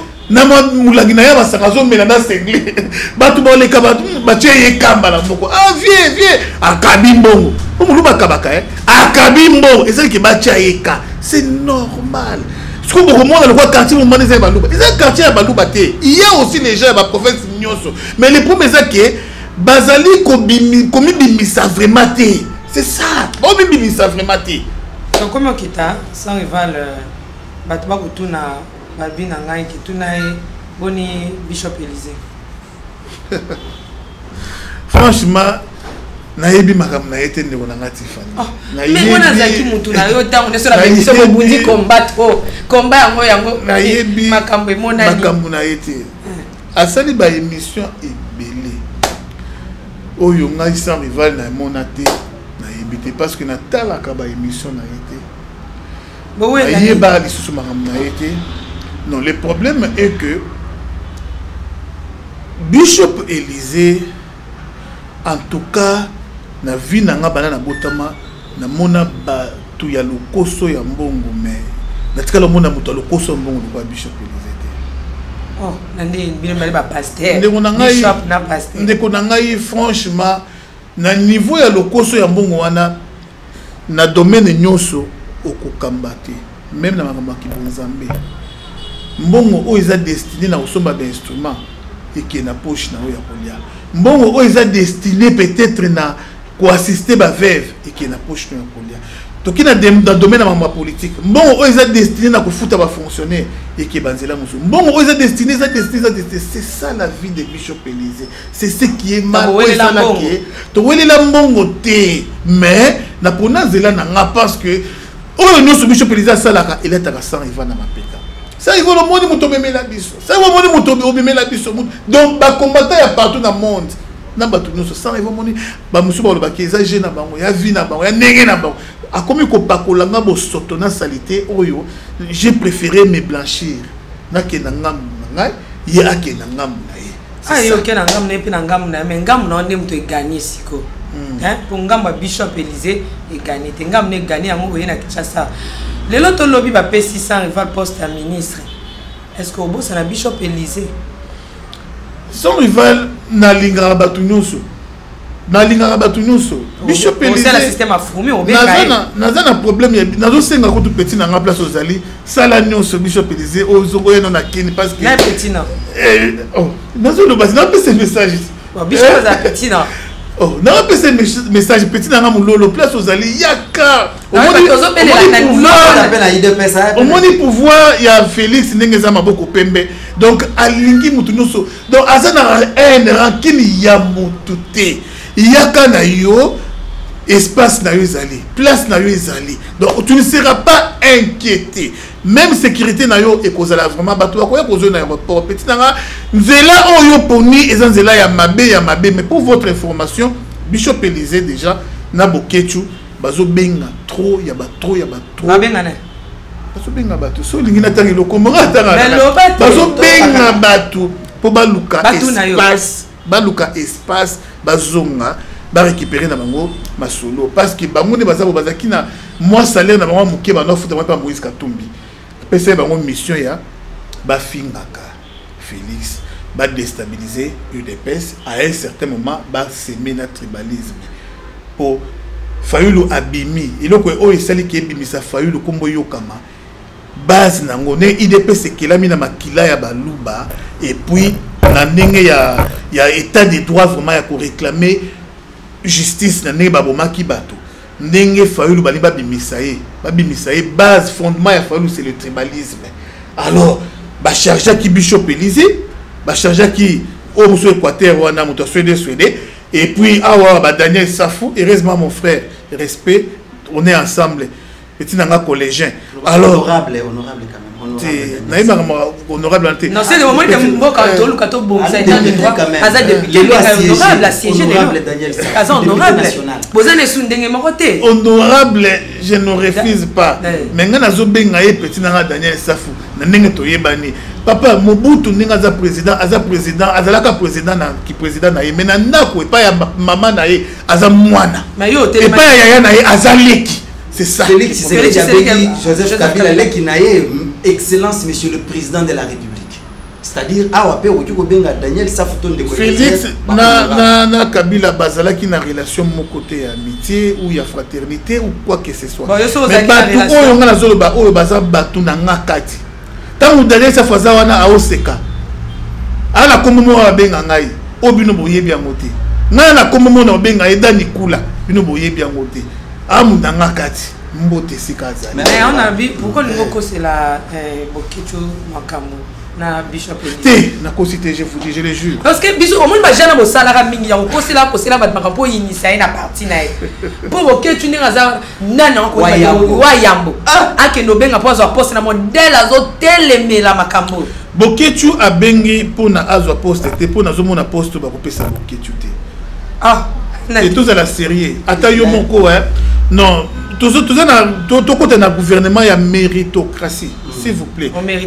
méritait pas pécio c'est pas de la blague c'est pas de la blague donc papa tu vas en congrès pas tu ko diriger gouvernement te Bokechu écoutez Bokechu na ngamoro vraiment na vani na raisonner ata ba tieye mukambi ya ba musicien pour cause un peu mukambi ba musicien il faut comment il faut mama kambo belé et c'est un peu mutu Nekonanga Bokechu je le respecte et je l'aime beaucoup asala mingi na combat mais Bokechu ana be suffisance moko oyo ko senga ke ba honorer ye kaka ba mbonga ba mpaku wana ba ye ba pesi na fin du mois à vivre nengwana parce que Abundi c'est notre frère Abundi Makasi donc yé avant de na biti na musique na Suède mais na ba mbongo ka ya ba taxe ndenge za la kawana ba yé ba pesa ka ya ta moi moké et ça la bien azalo quoi pensionné parce que boketu na moni place ba ko kocha boketu comme même muto ça la sport sur tali bien au départ aux aina makasi na yo au départ aux aina makasi na yo OK sport et l'action moi peut-être pas mieux biso na ba maître ba sportif ba ali et la question que non mouvement boy ba beta kango boy soki muto ayena mbeli okoko skivango boy ko sala boy mais au départ aux aina na makasi na yo c'est ça alors mais diplôme autozoaka et dépendant à peine ma faculté intellectuelle na biso oza à mesure ya OK na classe au commis na fin na examen posui mais boketu azali à mesure ya biloko wana mais ko pesa ye responsabilité na monité de konangai même bino mo bozana na mitema boyebi ke mutunga na zolo bela ya solo vraiment de konangai Arsène Bwanga azola nangai botunaye boketu basolani na boketu ba vérité nous Arsène Bwanga basolani na boketu ba vérité nous c'est ko bomba te ils a pu organiser en présence ya Amiral Chims vraiment respect Mama Daniela respect mingi na yo botuna ba oyebisa yo politique ezali automona aka na TVT yango ngaso na yebiso ke Moïse Katumbi abenga Félix plus de 20 fois depuis histoire à Genève et Banda ti ke ba bisi mate folo mais Moïse Katumbi abenga Félix plus de 20 fois Félix Aboya on a yeba yango Félix Aboya on a quoi engagé Félix Tshisekedi a mandaté ngate pona loba ou aboyo andimate a mandaté ngate mais je vous dis qu'il a bengaé pendant plus de 20 fois ça veut dire qu'il jamais je vous dis que Francis Kalombo les autres bazo benga Félix matin midi soir mais oh ils ont salé mana mupanzi boye bien monté Martin Fayulu ko sutuka Martin Fayulu kende kana makolo ya ndeko na yo bobeta kati so ba otio gouverneur gloire au Seigneur so ba otio PDG ministre gloire au Seigneur to lingi na ndeko na so congolais mais batu oyo zo na bango o bosala la muka tendre les yeux doux na Félix Tshisekedi il n'y a que Jean-Pierre Bemba oyo ye Félix comme ni wana kombo Félix jamais na matoi na ye Bemba jamais Bemba ye a benga Félix était azala pe na posa Félix était lui c'est l'opposant mais Moïse Katumbi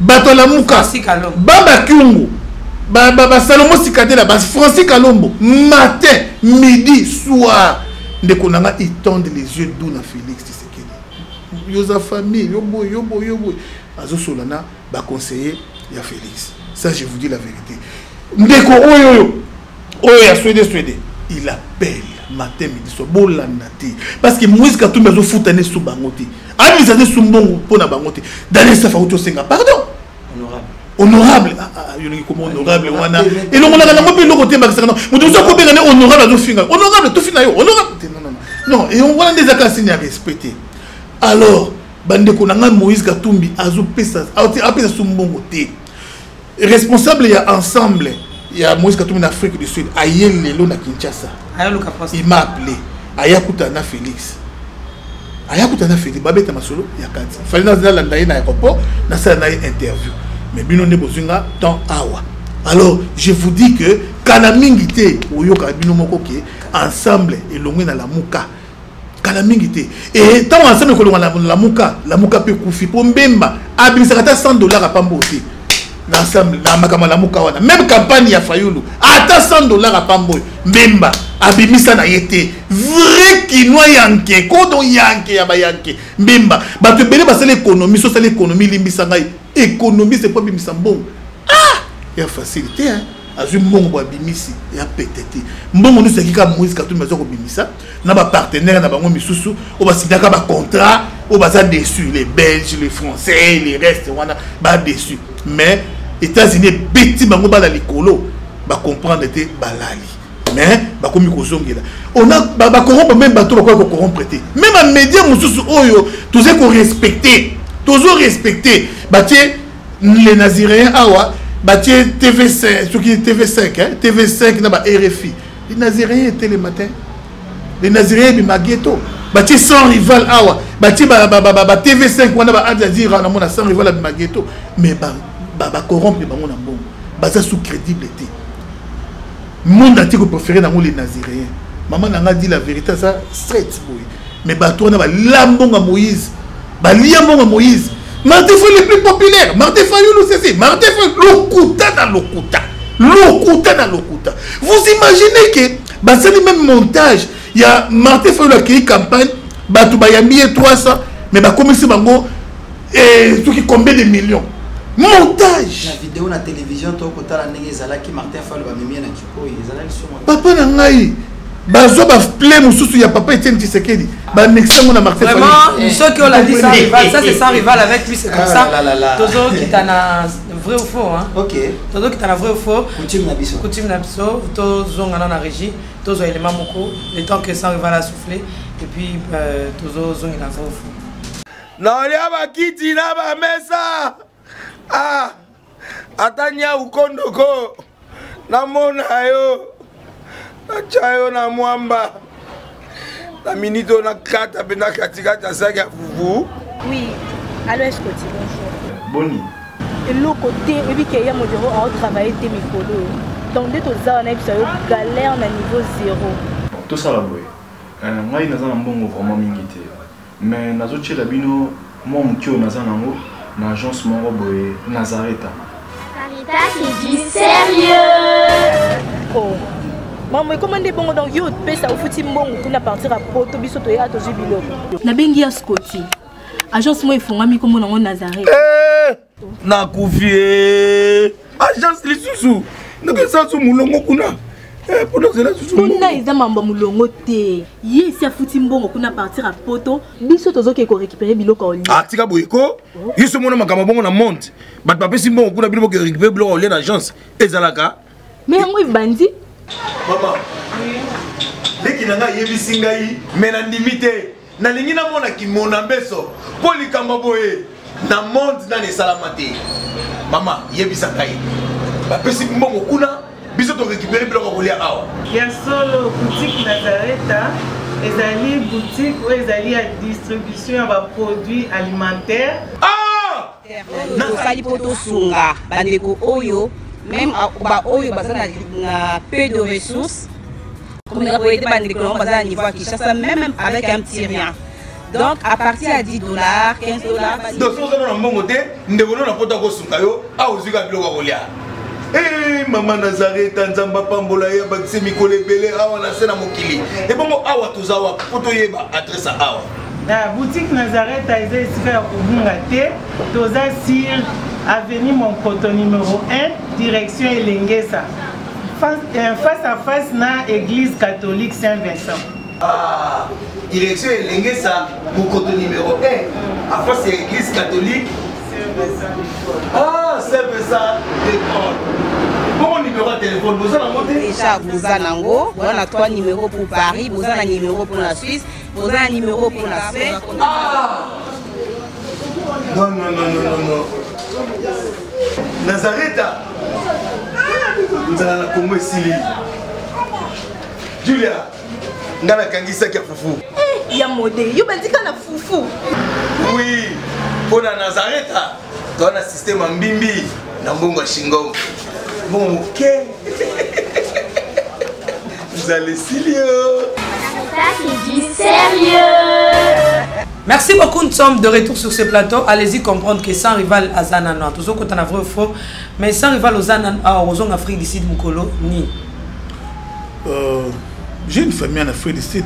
Week-end, chaque week-end, en Afrique du Sud. Mais nous avons soutenir le régime qui a échoué. Au travail. Bien sûr. Aux hommes ça. Nous avons soutenir le régime qui a échoué. Donc, ministre déjà. Non, je n'ai pas dit ça. Je n'ai pas dit ça. Je n'ai pas dit ça. Nous sommes tous les balabala. Donc, ce que l'unité va payer sur les responsabilités. Caméra en haut, est-ce que déjà bandou yo l'émission déjà? Photo yeba. Au ko gérer pesa organe nini na mboka o na minute ya kema. Chance rival sur Bolingi, place à la mère Mende au Tchanga. Pour jusque là la mère Mende a le piqué. Bola qui c'est mon kanda oyoye a démissionné na IDPS. To vidéo ya loba ke nazali sur ta IDPS. Ba Congolais toza ebelé. Congolais nyonso aye a apporter soutien na ye na régime Ezoya en plus na reconstruction ya mboka. Je ne peux pas m'approprier na poste songolo sans rival ngaka kawana te. Congolais oyo aza meilleur que nga bazana bango ebelé. Parce belé. Moi je souhaiterais c'est que ndeko nanga kuto Eliezer ba PC ministère information. Ndeko Eliezer ba PC ministère information. Alors il a beaucoup travaillé sur le terrain. Merci beaucoup. Sans rival tout ça tout na tamu ya vrai au fond. Toi na tamoko yo tout soit vraiment invité na biso to me makaye na vrai ou faux. To na ke mituna na condition na ngeza la kaka invité au tala caméra sans katala ba bisika ba question et kouta au tala ka caméra et puis au ko répondre quand na vrai to na faux. Awa je m'abstiens ils allaient rater. Yo répondre au vrai. So ça ni vrai. So il papa question na moni ça faux. Invité de Sans Rival souvent au tala déjà caméra. Ou bien aux allez le vent tout banana vrai. Non ça va. Vrai ou faux ya lelo eza un peu belé parce que to kangi penza ngolo. Ne ba to kangi ngolo na ba poil na ye. Voilà. Sans Rival vrai ou faux le pays, la République démocratique, parce qu'il y a qui les pays sous occupation, les Pokanga qui ont émission et belé Tolanda, pays en occupation, pays sous l'occupation, pays. Vrai ou faux, actuellement, le pays n'est plus sous occupation. Vrai ou faux? Vrai. Merci. Pays est sous occupation. Vrai ou faux? Parce qu'il y a des élections et les cas qui ont une irrégularité, même jusqu'à ce que le président, ex-président Joseph Kabila a déclaré qu'il reconnaîtra qu'il y avait des irrégularités. Vrai ou faux? Irrégularité, ils ont qui n'a pas élection. Vrai. Merci. Émission Belén de Sans Rival au Sala pour téléméla Joseph Kabila na gouvernement na bateau nion surtout va travailler na gouvernement. Vrai ou faux, Sans Rival a pardonné Joseph Kabila? Faux. Merci. Tous en recours na vrai ou faux na biso.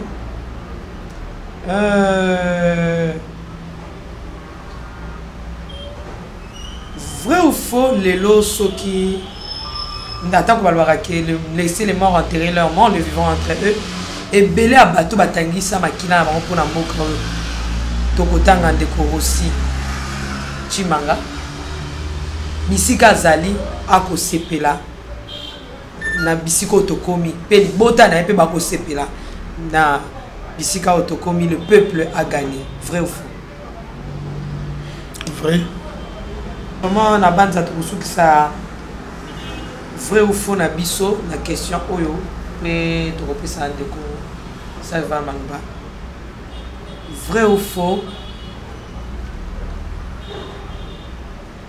IDPS et Koki Kobenga topé ko confirmer les biso pas maté aux amta IDPS ou le bala combat IDPS et Koki Koloba lelo topé benga lelo Joseph Kabila mwana mboka Joseph Kabila. Est-ce que question on a vraiment Moutou Azabi a répondre aux agents Marc Kabound? Question ça IDPS. Pardon? Vous avez combattu IDPS. Question que tu as dit le monde aux années ko mela la ngote. Bon, on a plus combattant normalement à un parti politique. Moi personnellement nazali ti c'est que distant Je suis tisekediste. Ce qui Castorola Timoyo Moko, est-ce que l'élo sans rival au Koriko Benga, Nao Nyonso, Joseph Kabila Sali, Nao Nyonso non qui tout à l'heure au Monate, président entrant dans la présidence sortant Sali, au Koriko Benga et l'élo, moi Namboka, Joseph Kabila. Grâce sans rival jamais. Merci, nous sommes arrivés à la fin de cette émission. Sans rival la Zana Kinshasa, Boyo Kibino Moko, Togozora Batan, tant on est sur Tozani, na Posana, Togozora Batan. C'est vraiment un papa pour moi, c'est un frère pour moi, c'est un collègue pour moi. Ceux qui lui le Bézali, au Koloba. Je dis d'abord merci à Matifani, les Naziréens, vraiment merci pour le travail très bien abattu. Et puis, elle a vraiment contribué dans Moussalo et les médias, elle le mérite. L'autre fois, dans mon avis, elle a fait médaille. C'est elle qui peut faire Matifani médaille. Merci à Arsène qui anime très bien vraiment l'émission. Coup de chapeau. Je suis à Kinshasa, j'ai vu les studios. Vraiment c'est bon, c'est très bien. La plupart des femmes congolaises, Baza, Babima, moi, les bandas, il y a rigueur à travailler, net Maman Tiffany. Même les femmes congolaises, Missou Baza sur le terrain, puis Missou les bandas, Baza n'a pas logique, mon koboye. Mais ce qui Dieu a fait grâce, il y a que Moto a émergé, qui tokoboye, ça fait du bien. On est à la présidence, toi la présidence Tozali, il y a 85% de Mibali, voire même 90% Mibali, il n'y a que 10%. C'est pourquoi. Mais ce que tu as les statistiques, tu verras que Bassi, l'équipe Mibali n'a mingi. Sur 80 millions d'habitants, il y a des Congolais, au monde Bassi basé belé que les Mibali. Mais pourquoi dans le domaine, il y a malam ou domaine oyo constructif, il y a masolo mboka, Bassi ba la vraiment représenté. Bazaravement mingiti. Même aujourd'hui, s'il faut citer même la femme politicienne, autant à peut-être F Bazaïba, autant on détruit. Mais pourquoi tant aussi ça ba classe, même dans la collation, dans la licence, on avait des femmes, des collègues, mais elles sont où? Bakenda wapi. Les Kobolanda, pas, il y a maman Tiffany, et qu'on a vraiment bien mingi. Merci na ba oyanga nyoso ko na kono sur monde, ba combattant ya Afrique du Sud, respect. Bandeko na nyoso ya Kenmer, on est toujours ensemble, vraiment mboka na biso ya ngoyo. Encore une fois, bandeko bozana poto partout, soki boyo kike marche ezali pour nous combattre les pouvoirs en place ko kendete. Yebake vous êtes en train de vous détruire vous-même. Ce sont des démons qui organisent cette marche. Franchement, parce qu'on ne peut pas vouloir une chose et son contraire à la fois. Donnons, tout aider bandeko na biso o bazwa chance ya ko évoluer mingité na ba niveau d'études peut-être tout aider bango. Nous qui avons été sur les bancs de l'école, tout aider bandeko to kotali sa bango que non, on a voulu ça et on l'a obtenu. Tout simba na maboko, mona mboka a échoué. Au meeting, ils allaient contre l'opposition, contre les pouvoirs, tout ça. Ne causa perte à temps pour le moment. Ils ont vraiment perte à temps. Bah, Congolais, tout simba na maboko, tout à la sima. Il y a mon amboka, Félix Tshisekedi, au maboko pembe, à ibate, à bomate, à détruisate, tribaliste pété, makanesi ya malamu, ndeko ya kiko pese mbote na chiluba. Félix Tshisekedi a sengi ba kangaye, tana mutu abouye. Donc Félix Tshisekedi a mungala. Amu Congo, amu Swahili, amu Luba, abi Kolo Nyoso. Bande ko balingi ba banda ko baptiser ba memeli esprit corruption. Ba sangani ba ya ba pese mona ninga corruption.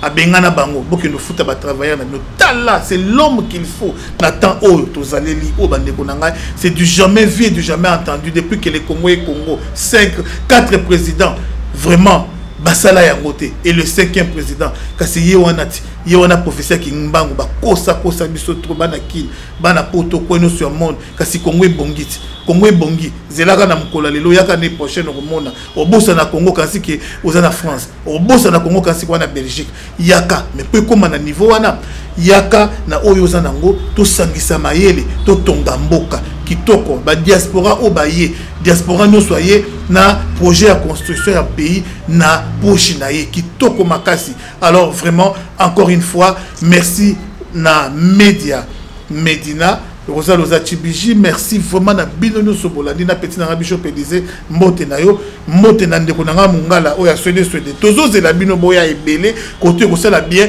papa Honoré Ngwanda wana message vous pas na ngai Félix Tsaya leki na waza pe mwana na yo yakazonga na yo mboka bimala samai oza suta samai te révélation za na ngoli susuté Félix est président yaka vraiment yako travailler yaka chamaele makanisi na yo na mboka peut-être koko zata conseiller en matière de sécurité, il y a Félix. Il y a vraiment pardon et pas na Félix Tshisekedi. Ba ndeko nyuso ya pareko nazo senga na bino bozonga na mboka ezali sous occupé te mboka ezali sous occupé te. Félix Tshisekedi est fils de Etienne Tshisekedi et de maman Marthe bango nyuso ba congolais. Alors tozonga na mboka totonga mboka baye obozo banga basu na pouvoir mokote ya kosala quelque chose ya mabe sur bino kasi basi manga sans rival soki bana makasi basi manga sans rival je suis là et je parle bandeko bozonga na bino mboka juboko ya boye bisanga toroyoze na bino na mama Tiffany na aéroport boko tambola kimia boko tambola à l'aise na osenga na amiral Chims ou à sécurité à président na minute ou à kotinda basoda bakoye bavana ko sécuriser bino d'ailleurs mboka ezabie ki moyibi pe sili na ngode na mboka est-ce que kerier sili de kokota mula 24/24 muto attaquer yo azate nyoso pona nini kaka na tamu ki pe ba dollar ekiti bande konanga na zo ba dollar ekiti ça va vraiment to comme na suka meza na rumeur moko za ko circuler sur le président Félix Tshisekedi qui a sali sous crise a sali malaise qui est na likolo ya podium et non, ça très bien. Je vous informe que le président Félix Tshisekedi, le 5e président du Congo, se porte très bien. Aza vraiment bien santé, naïza vraiment bien makasi. Ayamba ki batulelo li susuka ndenge musa naïza laka et il continue à travailler. Donc barimer ya lokuta bande ko botika. Pourquoi koko saboye botika encore une fois botika. Il se porte très bien. Dans une minute. Merci beaucoup. Ce que moi je demanderais, merci d'abord à notre confrère ici, encadreur aussi, Namakamanzan, puisqu'il est pasteur, sans rival, pour l'hospitalité, pour sa honneur sur les Nazaréens partout dans le monde. Ce que moi je peux demander, Maman Tiffany aussi, merci pour nous faire participer, M. Amasola Mboka, que j'ai toujours présenté dans la rubrique à Table Sainte. Je demanderai juste aux fidèles téléspectateurs d'éviter d'effacer sur la toile le fake news. Les alliés utilité, les alliés banamboka. Nous avons vraiment le souci de faire avancer le pays, et non pas derrière les gens, mais sur que l'idéologie et les valeurs soient mises en avant. Ce qui Fachi a salé ma belle, ton lobby, ce qui Fayou a salé ma belle, ton lobby. Donc, nous sommes au milieu. Netingaï, je suis au milieu. Je n'ai pas de parti pris sur toute la politique, puisque je n'ai pas pris ça. Nous serons toujours là pour donner l'information, mais sinon, pour la bande de la division partout, passons de la mission à contrôle. Pour ça, les valeurs sont déjà. Mais ça va être sur la 31. Oui, ça va. Je crois que tous 8 ans, Ebele, il y a que ça. N'a pas album Ebele non inspiré. L'album Ebele, Oyo, Batu Ebele, Bakote la Moussou, ma bonne délité. Mais j'ai eu quand même le temps, il y a Koyo, Kaka, Mouké. Album Yande Konabiso, Trône. En tout cas, et Kanisi Singaï, vraiment, tant que l'église a réveillé, Bandara, Nakala. Tant que l'église a réveillé, tant que le pasteur Ebele n'a pas pénguité. Vraiment, album Auto Landayango, les albums Moko et Salami vraiment une inspiration et ensemble. Les alliés albums Moko vraiment bande konangai, franchement, je vous dis la vérité, Baché la Bisoka extrait, vous allez aimer et vous allez sentir la présence de Dieu na musique Ondeko. Ayebi vraiment na koyemba, kitoko makasi, to somba yango, to soutenir ce bandeko. Alors question. Numéro de téléphone. Numéro 1. Téléphone. Je crois plus de 143 85 5 771 771. Mais la présence de l'Éternel, tout ça on a pour Namboka, tout ça on a pour l'école, on a la Bible lobby, Sambila pour Namboka nayo, Tala Makamba Mboka nayo, Zambalbi le ciel est mon trône, mais la terre je vous ai donné. Alors ce que la piste sur ma belle, on a signé to senzela, to kengela. Total en malam tolingi batunya surtout ma be nzambe ezali wapi soki ba profession surtout ba pesaki et échoué ma be nzambe za wapi to proclamer pe na terre proclamation faut salim oui toi la proclamation c'est nité to Merci beaucoup. Album Nabino Tron Yangwana. Bientôt là, je pense que Mikole Goyaka, je pense que ça va pour une invitation la princesse de l'éternel face à la presse. Donc, pour l'album Tron, tu quoi annoncer Bino Makambounion surtout. Mais tu as merci. Nabayo Nion surtout. Balinga la princesse de l'éternel. Nabayo Balinga Kanga mais la musique. Tu as na maman la reine Loulou. Puis c'est aux États-Unis. Papa est pas phrase. Docteur Epaphras pour n'anger papa. Le docteur Epaphras dont on cause là en akine. Docteur Epaphras il y a eu en wana.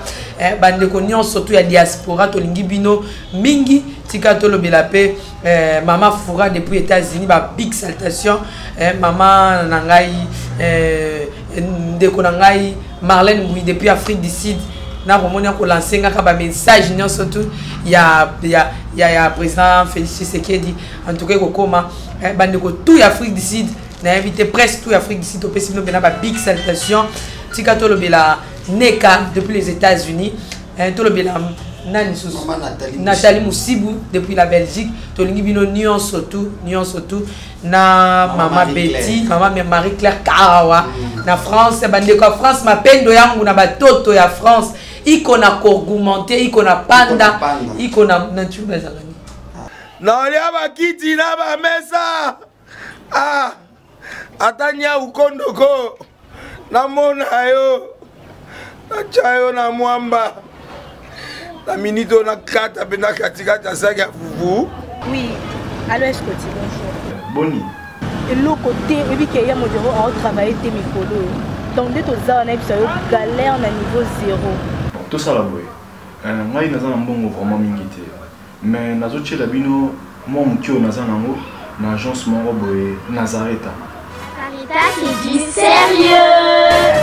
Oh maman comment des bongo donc yo pesa ofuti mbongo kuna partir à poto biso to ya to jibilo na bengi ya Scotty agence mo ifungami comme nango Nazareta na kufie agence lisusu ndeke sansu mulongo kuna kuna eza mambo mulongo te ye si afuti mbongo kuna partir à poto biso tozoke ko récupérer biloko oli tika boyeko yiso mona makambo bongo na monte bat papesi mbongo kuna biloko récupérer biloko oli na agence ezalaka mais yango ibandi mama leki nanga yebisi ngai mais na ndimite na lingi na mona kimona mbeso po likamba boye na monde na nesalama te mama yebisa ngai bapesi mbongo kuna biso to récupérer biloko kolia awa ya solo boutique Nazareta ezali boutique ou ezali ya distribution ya ba produits alimentaires tosali po tosunga bandeko oyo même ba oyo baza na peu de ressources comme la boyete bandeko baza na niveau à Kinshasa même avec un petit rien donc à partir à $10 $15 donc so na mbongo te ndeko na pota ko sunga yo a ozika biloko kolia.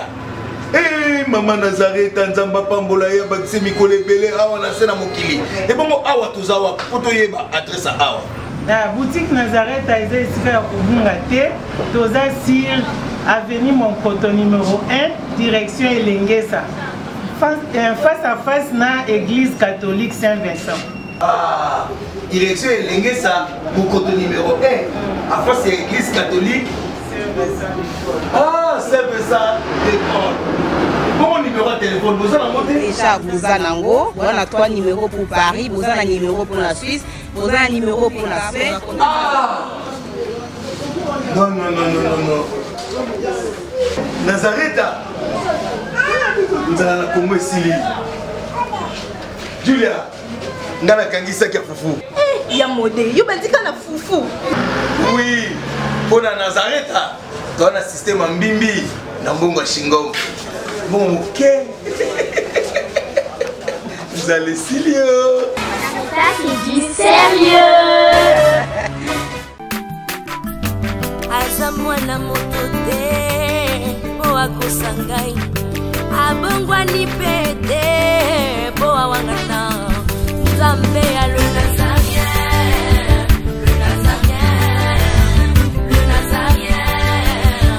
David Nzamba ayebana kitoko koma mokondima atako bapakolaki mafuta na mosakolima lelo yayo bolingo ebateli le Nazarien lipamboli oyo emonanaka te mpeni mama tante lobi